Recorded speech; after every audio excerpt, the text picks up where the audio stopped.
வணக்கம். தமிழ் ஃபுட் கார்னர்ல முள்ளங்கி உருளைக்கிழங்கு கறி பண்ண போறோம்.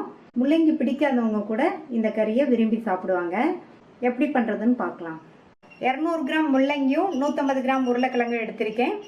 முள்ளங்கியை தோல் சீவி கட் பண்ணி வச்சிருக்கேன். உருளைக்கிழங்கு தோல் சீவி கட் பண்ணி தண்ணியில போட்டு வச்சிருக்கேன். ஸ்டவ்ல ஒரு பேன் போட்டிருக்கேன். 2 டேபிள் ஸ்பூன் நல்லெண்ணெய் சேர்த்துக்கலாம். எண்ணெய் சூடாயிடுச்சு. அதில் 1/2 டீஸ்பூன் கடுகு பொரிஞ்சதும் 1/2 டீஸ்பூன்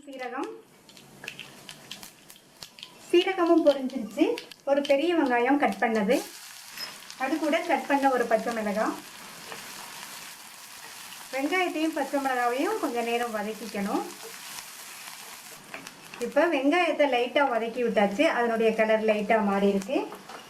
இது கூட 1/2 இன்ச் அளவுள்ள இஞ்சியையும் 3 பூண்டையும் 1-2 இடிச்சு வச்சிருக்கேன். அதை சேர்த்துட்டு நம்ம சேர்த்த இஞ்சி பூண்டோட பச்சை வாசனை போகிற அளவுக்கு 1 நிமிஷத்துக்கு வதக்கிக்கலாம். முள்ளங்கிக்குன்னு ஒரு வாசனை இருக்கும் இல்லையா, அதுக்காக இஞ்சி பூண்டு சேர்த்தோம்னா அந்த வாசனை தெரியாமல் நம்மளுடைய கறி வந்து டேஸ்ட்டாக இருக்கும்.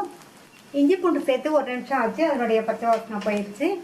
அடுத்து ஒரு பெரிய தக்காளியை கட் பண்ணி வச்சுருக்கேன். அந்த தக்காளியை சேர்த்துட்டு இந்த தக்காளியையும் 1 நிமிஷத்துக்கு நல்லா எண்ணெயிலேயே வதக்கி விட்டுக்கணும். தக்காளியை வதக்கி விட்டாச்சு. கட் பண்ண 200 கிராம் முள்ளங்கியை சேர்த்துட்டு உருளைக்கிழங்க தண்ணியிலேருந்து எடுத்து சேர்த்துடலாம். சேர்த்து இந்த முள்ளங்கியும் உருளைக்கிழங்கும் எண்ணெயிலேயே ஒரு 2 நிமிஷத்துக்கு ஹை ஃப்ளேமில் வச்சு வதங்கட்டும்.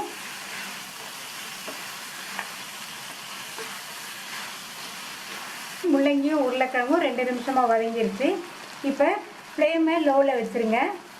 அடுத்து இது கூட 1/4 டீஸ்பூன் மஞ்சள் தூள், 2 டீஸ்பூன் தனி மிளகாத்தூள், 1 டீஸ்பூன் கொத்தமல்லி தூள், இதுக்கு தேவையான அளவு உப்பு சேர்த்துக்கலாம். இதில் 2 டேபிள் ஸ்பூன் தண்ணி சேர்த்து நல்லா ஒரு தடவை கலந்து விட்டுறலாம்.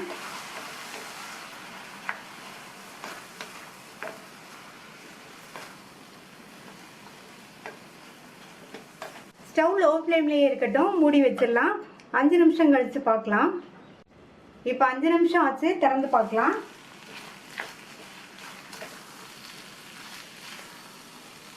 முள்ளங்கியும் உருளைக்கிழங்கும் ஓரளவு வெந்திருக்கு. மறுபடியும் மூடி வச்சிடலாம். ஸ்டவ் வந்து லோ ஃப்ளேம்லேயே இருக்கட்டும். இடையில வந்து அப்பப்போ திறந்து பார்த்து கிண்டி விட்டுக்கணும். லோ ஃப்ளேமில் வச்சு 10 நிமிஷம் ஆச்சு. திறந்து பார்க்கலாம். முள்ளங்கி உருளைக்கிழங்கு ரெண்டுமே சாஃப்டாக வெந்துருச்சு. ஆல்மோஸ்ட் நம்மளுடைய முள்ளங்கி உருளைக்கிழங்கு கறி ரெடி ஆயிடுச்சு. கடைசியாக இதில் 1/4 டீஸ்பூனோ 1/2 டீஸ்பூனோ கரம் மசாலா தூள் சேர்த்துக்கோங்க. பொடியாக கட் பண்ண கருவேப்பிலை இலைகள் கொஞ்சம். இந்த மாதிரி கருவேப்பிலை இலைகளையும் கொத்தமல்லி இலைகளையும் கடைசியில் சேர்த்தோம்னா டேஸ்ட் வந்து ரொம்ப ரொம்ப நல்லாயிருக்கும். அடுத்து கொத்தமல்லி இலைகள். கருவேப்பிலையோட கொத்தமல்லி இலைகள் அதிகமாகவே சேர்த்துக்கோங்க, நல்லாயிருக்கும். இப்போ நல்லா ஒரு தடவை மிக்ஸ் பண்ணி விட்டுறலாம். இது அப்படியே ஒரு 2 நிமிஷத்துக்கு மட்டும் லோ ஃப்ளேம்லேயே இருக்கட்டும். நம்ம சேர்த்த கரம் மசாலா தூளோட பச்சை வாசனை எல்லாம் போயிடும். இப்போ 2 நிமிஷம் ஆச்சு. ஸ்டவ் ஆஃப் பண்ணியாச்சு. நம்மளுடைய ரொம்ப ரொம்ப சுவையான முள்ளங்கி உருளைக்கிழங்கு கறி ரெடி ஆயிடுச்சு. இந்த டேஸ்டான முள்ளங்கி உருளைக்கிழங்கு கறியை ட்ரை பண்ணி பார்த்துட்டு உங்கள் கமெண்ட்ஸை சொல்லுங்கள். தேங்க்யூ.